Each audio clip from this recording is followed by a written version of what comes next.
Audio Jungle.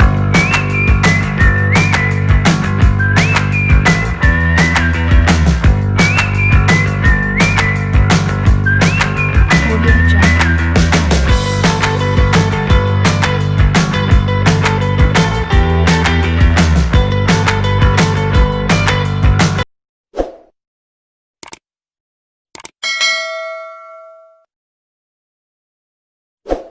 Assalamualaikum warahmatullahi wabarakatuh. Alhamdulillah, wassalatu wassalamu ala rasulillah wa ala alihi wa sahbihi wa mawalah. Pertama sekali kita bersyukur kepada Allah subhanahu wa ta'ala. Alhamdulillah kita masih diberikan Allah subhanahu wa ta'ala kesehatan. Mudah-mudahan kita semuanya senantiasa berada dalam lindungan Allah subhanahu wa ta'ala. Amin ya rabbal alamin. Kemudian salat dan salam kepada junjungan alam Nabi Muhammad sallallahu alaihi wasallam. Allahumma shalli ala sayyidina Muhammad wa ala ali sayyidina Muhammad. Pada kesempatan ini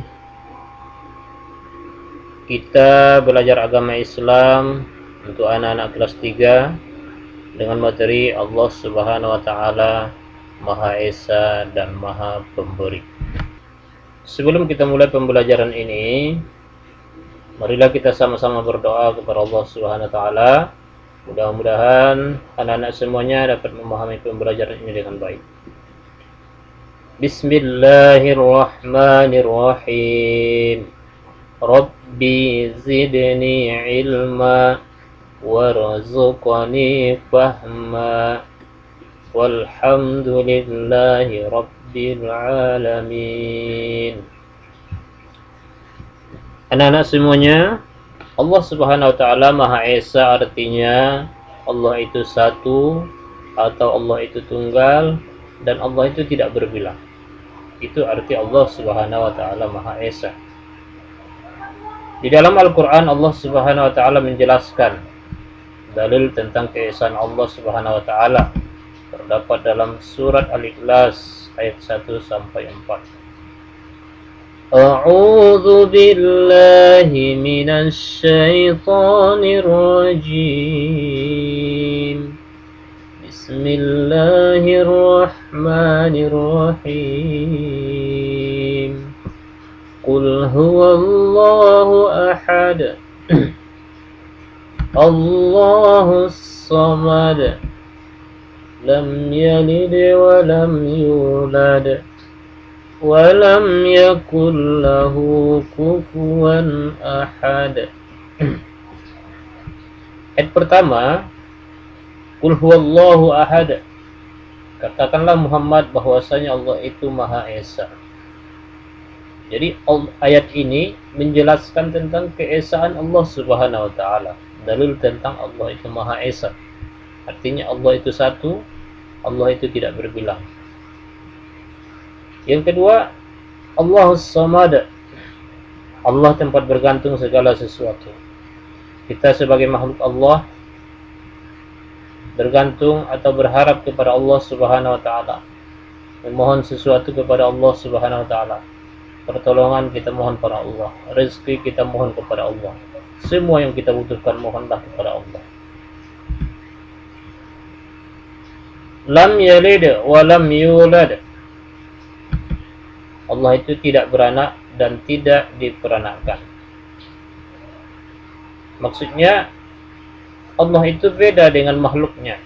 Makhluknya itu ada awalnya dan ada akhirnya. Awalnya ia dilahirkan dan akhirnya nanti ia mati. Sedangkan Allah tidak berawal dan tidak berakhir. Wal awwal wal akhiru waz zahiru wal batin.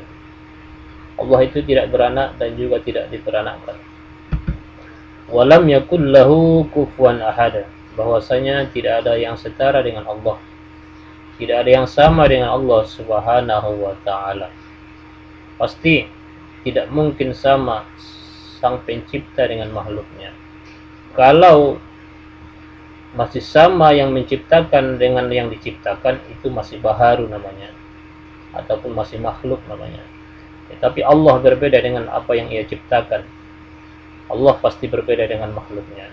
karena Allah Subhanahu wa taala itu Maha Esa dan juga Maha menciptakan. Anak-anak semuanya, di dalam Al-Qur'an Allah Subhanahu wa taala menjelaskan tentang keesaan Allah Subhanahu wa taala. A'udzu billahi minasy syaithanir rajim. Bismillahirrahmanirrahim. Law kana fihima alihatun illallahu lafasadata Fasubhanallahi rabbil arsy amma yasifun. Maksudnya, sekiranya ada di langit dan di bumi Tuhan-Tuhan selain Allah, tentulah keduanya itu telah rusak binasa. Maka Maha Suci Allah yang mempunyai ars daripada apa yang mereka sifatkan. Untuk penjelasan ayat ini, tafsir Quran surat Al-Anbiya ayat 22 ini menjelaskan, seandainya di langit dan di bumi itu terdapat sesembahan selain Allah, tentu keduanya akan binasa, karena para sesembahan itu tentu akan berebut kekuasaan. Namun nyatanya tidaklah demikian. Anak-anak semuanya, maksud ayat ini, kalau sekiranya Tuhan itu ada dua, maka Tuhan itu akan berebut kekuasaan, akan berbeda kebijaksanaannya. Kalau sekiranya Tuhan yang satu menginginkan bumi seperti ini, dan Tuhan yang lainnya berbeda dengan kebijaksanaan yang pertama, maka bumi ini bisa akan hancur. Jadi anak-anak semuanya, mustahil Tuhan itu lebih dari satu. Atau biar lebih jelas pemahaman kita, tidak mungkin presiden kita buat presiden perumpamaannya, tidak mungkin presiden itu dua orang, karena jika pemimpin itu dua orang atau presiden itu dua orang, kebijaksanaannya nanti akan berbeda. Jadi ketika berbeda kebijaksanaan itu, bisa jadi apa yang dipimpinnya itu nanti akan hancur, tidak akan berjalan sempurna. Kalau kita kaitkan dengan keesaan Allah Subhanahu wa taala, tidak mungkin Tuhan itu ada dua. Makanya Allah Subhanahu wa taala Maha Esa, artinya satu dan tunggal. Tidak ada Tuhan selain Allah Subhanahu wa taala. La ilaha illallah Muhammadur Rasulullah. Tidak ada Tuhan selain Allah, dan Nabi Muhammad adalah Rasul Allah Subhanahu wa taala. Selanjutnya, anak-anak bapak semuanya,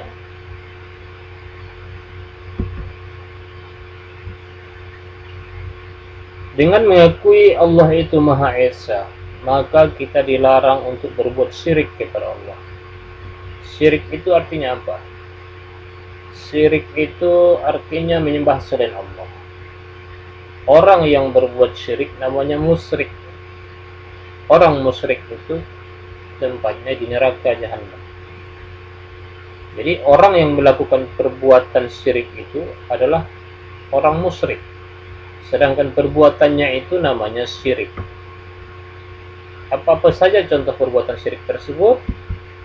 Contoh perbuatan syirik itu adalah menyembah selain Allah Subhanahu wa taala, ataupun mendatangi dukun misalnya, membuat jimat. Itu adalah perbuatan syirik yang meyakini sesuatu kekuatan selain kekuatan Allah Subhanahu wa taala, atau menyembah selain dari Allah Subhanahu wa taala. Itu adalah perbuatan syirik. Selanjutnya, Allah Subhanahu wa taala Maha Pemberi Karunia, atau yang disebut dengan Al-Wahhab di dalam Asmaul Husna. Semua yang kita miliki, baik kesehatan kita, nikmat yang kita dapatkan, kesempurnaan anggota tubuh kita, rezeki yang kita miliki, itu semuanya karunia atau pemberian dari Allah Subhanahu wa taala. Apakah karunia ini bisa kita hitung jumlahnya? Tidak. Karunia Allah itu tidak terhitung jumlahnya. Anak-anak semuanya, Karunia itu merupakan pemberian Allah Subhanahu wa taala yang bebas dari imbalan dan kepentingan. Jadi di sini Allah Subhanahu wa taala memberikan sesuatu kepada makhluknya tanpa mengharapkan imbalan dan tanpa ada kepentingan yang lain. Kalau sekiranya Allah itu mengharap imbalan dari kita, tentu kita tidak akan bisa membayarnya. Karena apa yang kita dapatkan di muka bumi ini ataupun apa yang kita dapatkan dalam kehidupan kita itu semuanya adalah karunia dari Allah Subhanahu wa taala. Udara yang segar yang kita hirup setiap hari itu merupakan karunia Allah. Coba kita bayangkan, kalau sekiranya 1 menit saja tidak bisa kita menghirup udara, Allah hilangkan udara dari muka bumi ini, apakah kita bisa berbuat banyak? Tidak. Selanjutnya, karena Allah Subhanahu wa taala Maha Pemberi karunia, apa-apa saja ya hal-hal yang dapat kita terapkan dalam kehidupan kita sehari-hari sebagai mengimani Allah Subhanahu wa taala itu Al-Wahhab atau Allah Maha Pemberi karunia. Yang pertama, hal-hal yang dapat kita terapkan dalam kehidupan kita sehari-hari, kita harus bersikap dermawan. Artinya kita suka memberi dan menolong orang lain tanpa mengharapkan imbalan. Artinya kita menolong orang lain itu ikhlas, semata-mata mengharap ridho dari Allah Subhanahu wa taala. Anak-anak semuanya, apa-apa saja contohnya? Sebagai contoh sikap dermawan itu, ini ada contohnya. Bersedekah misalnya. Berikan sedekah kepada orang yang membutuhkan. Niatnya ikhlas karena Allah Subhanahu wa taala.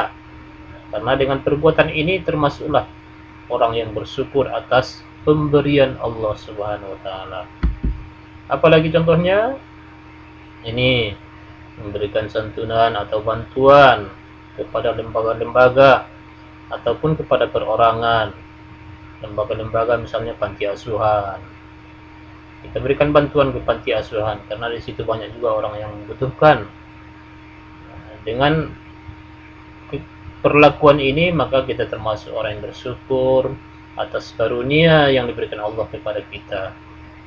Selanjutnya, ini contoh kebersamaan nih. Menikmati kebersamaan, menikmati pemberian orang lain. Alangkah indahnya ketika kita mau berbagi dengan orang lain. Maka apa yang kita dapatkan dari Allah Subhanahu wa taala sebagai karunia Allah Subhanahu wa taala, kita bagi dengan orang lain, maka orang lain pun akan senang dengan pemberian yang kita berikan tersebut. Tapi ingat, niatnya ikhlas semata-mata karena Allah Subhanahu wa taala. Karena orang yang bersyukur, orang yang menggunakan nikmat Allah itu kepada hal-hal yang diridai Allah, maka Allah berjanji akan menambah nikmat tersebut. Apa dalilnya? La in syakartum la azidannakum wa la in kafartum inna azabi lasyadid. Bahwasanya orang bersyukur kata Allah akan Allah tambah nikmatnya. Tetapi orang yang kufur atau tidak mau bersyukur kepada Allah, maka azab Allah lah nanti yang akan dirasakannya. Anak-anak semuanya, itulah pembelajaran kita pada kesempatan ini. Mudah-mudahan dapat dipahami dengan baik, dapat diterapkan dalam kehidupan kita sehari-hari, dan bermanfaat mudah-mudahan untuk kita semuanya. Dan ini adalah latihan, silakan dikerjakan latihannya 1-5. Dan terakhir, jangan lupa video ini ditekan tombol subscribe, jangan lupa di like juga, dan kalau kira-kira bermanfaat untuk orang lain, silakan di share atau dibagikan kepada saudara-saudara yang lain. Ini yang dapat Bapak sampaikan, mudah-mudahan bermanfaat. Assalamualaikum warahmatullahi wabarakatuh.